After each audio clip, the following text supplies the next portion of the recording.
JK, akala ko magiging okay ako.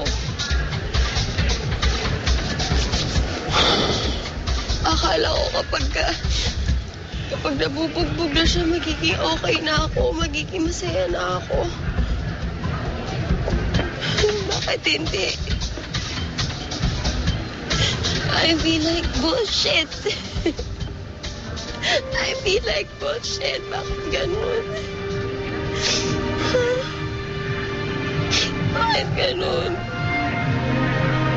Bakit ganun? Jen. You tell me. Am I too pathetic, huh? Am I too desperate? Tell me. Hindi naman. Masyado.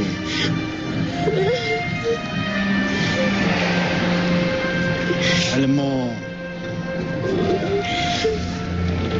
darating din yung araw na naiintindihan mo bakit nangyari ito ngayon. Bakit mo nasabi yan? Wala lang. Para kasing yun yung dapat sabihin sa ganitong sitwasyon.